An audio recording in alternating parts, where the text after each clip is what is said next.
Well, hello and welcome once again to our Advent Devotionals.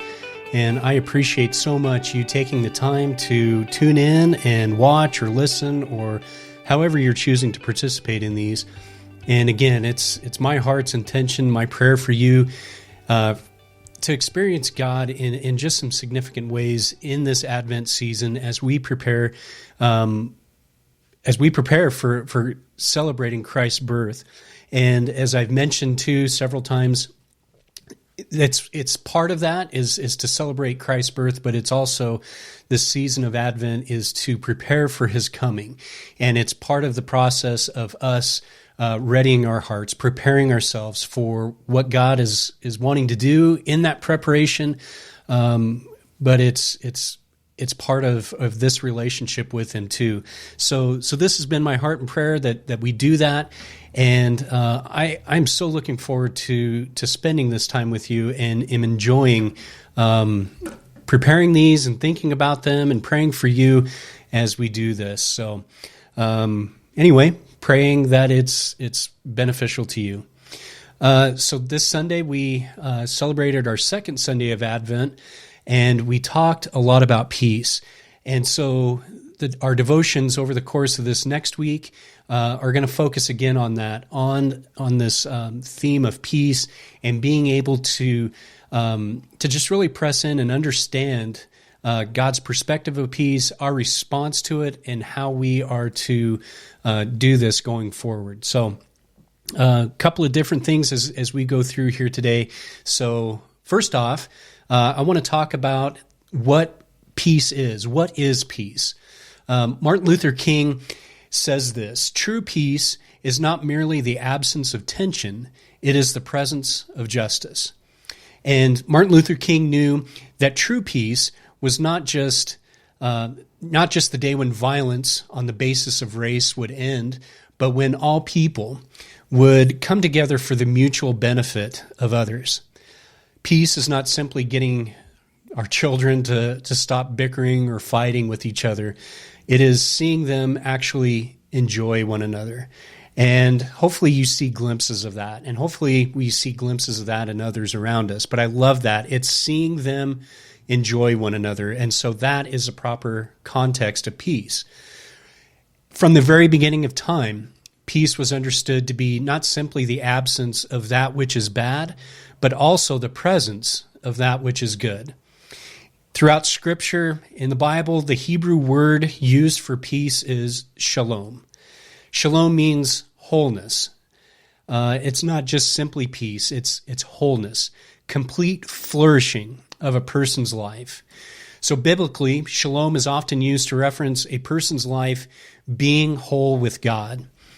Perhaps the best way to think of peace is to think back to those first days on earth before sin, back during creation. Think back to what God said after he created the heavens and the earth and all that was in it. In Genesis 1:31, God says this: "And God saw everything that he had made, and behold, it was very good." God created everything to operate in perfect harmony with one another and with himself. This is shalom. This is peace. So some questions to get you thinking along these ways. Do you have this peace? Is your soul flourishing with your Creator? Can you look at your life and say, it is very good? If not, there's good news for you today, because this peace, this shalom, this wholeness is yours to be had. I want to look at Psalm 4, verse 8. It says this: "In peace I will lie down and sleep, for you alone, Lord, make me dwell in safety." And I love this verse out of Psalm 34, verse 14. It says this: "Turn from evil and do good. Seek peace and pursue that." I think that's important for us to look at as we consider this concept of peace, as we look at our lives and ask these questions. Do I have peace? Is my soul flourishing with my relationship with God? Can I look at my life and say, it is very good? And I would encourage you to really be honest with those questions. Ask God to really search your heart in this, reveal some areas that maybe are sources of anxiety or sources of tension, maybe things that stand in the way between us and God. And ask God what your response to that needs to be. These verses out of Psalm 4 verse 8 and Psalm 34:14 are this concept of peace, ours to be had and ours to experience with God. Now, if you are with kids or even amongst your family, even if you have some older kids, I think that this is important for you to have these conversations with one another. And again, as I read through these questions and as you listen to them and are talking with your family, I'd encourage you to just push pause as you need to, just to not rush this process along, but allow these conversations to really be beneficial for you all. So I want to read from Matthew chapter 8, verses 23 through 27. It says this: Then he got into the boat, and his disciples followed him. He, meaning Jesus. Without warning, a furious storm came up on the lake, so that the waves swept over the boat. But Jesus was sleeping. The disciples went and woke him, saying, "Lord, save us, we're going to drown." He replied, "You of little faith, why are you so afraid?" Then he got up and rebuked the winds and the waves, and it was completely calm. The men were amazed and asked, "What kind of man is this? Even the winds and the waves obey him." I love that passage, and I hope that as you think through that, you're picturing that story and you're picturing the things that are taking place. So as you think through that and as you read this, why were the disciples scared? What was happening? What was taking place that caused them so much anxiety and fear?